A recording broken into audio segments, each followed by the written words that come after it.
बिस्मिल्लाहिर्रहमानिर्रहीम। अस्सलाम वालेकुम। कैसे हैं आप सब? उम्मीद करती हूँ कि आप सब खैरियत से होंगे। आज मैंने बनाया है कच्ची अम्बलियों का मुरब्बा। कच्चे आमों का मुरब्बा बहुत ही मज़ेदार और डिलीशियस बन के तैयार हुआ है। और ये देखें, आपने अगर एक बार खाया हुआ है तो आप इसको ज़रूर बनाएं, और अगर नहीं बनाया तब भी आप इसको ज़रूर बनाएं। ये बहुत ही टेस्टफुल होता है और बाज़ार से जो जैम मिलते हैं उनसे कहीं ज़्यादा बेहतर है।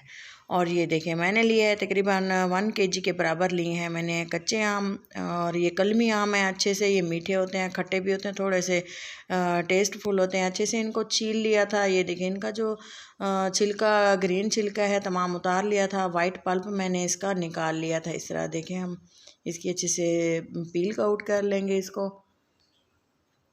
तमाम जो मैंने कच्चे आम लिए हुए हैं इनको अच्छी तरह से इसी तरह से हम छील लेंगे। और आपको मैं इसको जो है काटने का तरीका भी बताती हूँ कि ये किस तरह से हम इसको काटेंगे, या हम किसी भी शेप में इसको कट कर सकते हैं। ये देखें, तमाम छिलका जो है ग्रीन है वो हमने उतार दिया क्योंकि ये कड़वा होता है। ये देखिए, इसकी जो गुठली है और इसका जो छिलका है ये भी मैंने उतार दिया है। इस तरह से मैं इसकी शेप बनाऊंगी। आप इसको चाहें तो जूलियन कट भी कर सकते हैं, लंबाई में भी आप इसको कट कर सकते हैं, लेकिन मैंने इसको इस शेप में कट किया है।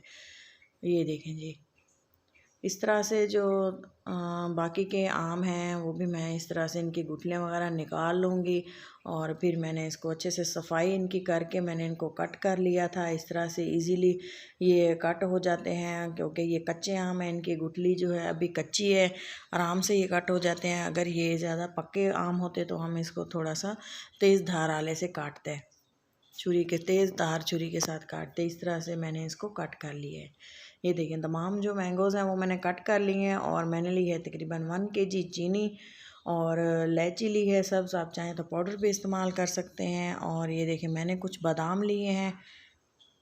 ये देखें, आप चाहें तो इसमें कोकोनट और कोई भी नट्स आप इसमें इस्तेमाल कर सकते हैं, बहुत ही फ्लेवरफुल लगते हैं। ये देखें, सबसे पहले जो है मैंने पहला प्रोसेस इसका करना है। मैंने एक पैन लिया है और इसको लो फ्लेम पे मैंने रख दिया है, और इसमें मैंने कोई पानी वगैरह ऐड नहीं किया। ये देखें, जो आम थे वो मैंने इसमें ऐड कर दिए हैं। आम ऐड करने के बाद मैं इसमें ऐड कर दूंगी जो मैंने ली हुई थी 1 बॉल चीनी का, तकरीबन 1 kg के बराबर है। अंदाज़ा लगाया है क्योंकि 1 kg ही मैंगो थे और छिलका वगैरह निकाल के गुठलियाँ वगैरह तो इतने ही जाके वो बनेंगे, तो मैंने 1 kg चीनी का इस्तेमाल किया है। ये देखें, चीनी ऐड करने के बाद मैंने इसको थोड़ी देर छोड़ दिया था। कोई भी हमने इसमें पानी ऐड नहीं करना। वैसे अक्सर लोग इसमें थोड़ा सा नींबू का रस ऐड करते हैं क्योंकि इससे ये फ़ायदा होता है कि इसके क्रिस्टल्स नहीं बनते जब हम इसको स्टोर करते हैं। आप चाहें तो इसमें ऐड करें, वरना आपकी मर्ज़ी है। ये ऐसे भी बहुत ही ज़बरदस्त बनता है। ये देखें, काफ़ी देर पकाने के बाद ये याद रखें कि इसकी फ्लेम थोड़ी सी मीडियम ही रखें, हाई फ्लेम पे ये नहीं पकाना क्योंकि ये जलना शुरू हो जाता है। पानी तो इसमें नहीं होता, इसलिए हम इसको हल्की आंच पे पकाएंगे। और काफ़ी देर पकाने के बाद ये देखें, अच्छे से जो है चीनी मेल्ट हो चुकी है, और जो हमारे आम है वो भी अच्छे से कुक हो रहे हैं। ये देखें, थोड़ा सा कलर चेंज हो रहा है, ठीक है, ये पक रही हैं। आम वगैरह जो हैं ये पक रहे हैं। और ये देखें, इनका जो शीरा है वो भी अच्छे से पक चुका है, आपको अंदाज़ा हो रहा होगा। इसको पकाते हुए तकरीबन मुझे 30 से 45 मिनट लगे थे, क्योंकि मैं इसके साथ ठहर के इसको अच्छे से मैंने हिलाते हुए इसको पकाया है। आप भी जब पकाएं तो आप इसके साथ ऐसे ही रहेंगे तो आपकी जो रेसिपी है वो परफेक्ट तैयार होगी। ये देखें, इस तरह से ये देखें, हमने जब इसको शीरे को गिराया तो वो दरमियान से टूटा नहीं है, इसकी तार बनी है। ये देखें, थोड़ी सी कोकोनट मैंने कट कर ली थी, और बादाम जो है मैंने छील लिए थे, भिगो के रखे थे, और फिर इनका छिलका उतार दिया था। अच्छे से इनको मिक्स कर देंगे, और गैस के फ्लेम को हमने ऑफ़ कर दिया है क्योंकि ये रेडी हो चुके हैं। ये देखें, थोड़ी देर हम इसको ठंडा होने देंगे, रूम टेम्परेचर पे आने देंगे। ये देखें, फ्लेम बंद भी कर दी है। ये इतना गर्म है फिर भी इसमें ऐसा लगता है जैसे बॉयल आ रहा है। काफ़ी देर ये देखें मैंने इसको छोड़ दिया था, और ठंडा होने के बाद आप इसका टेक्सचर देख सकते हैं। ये देखें,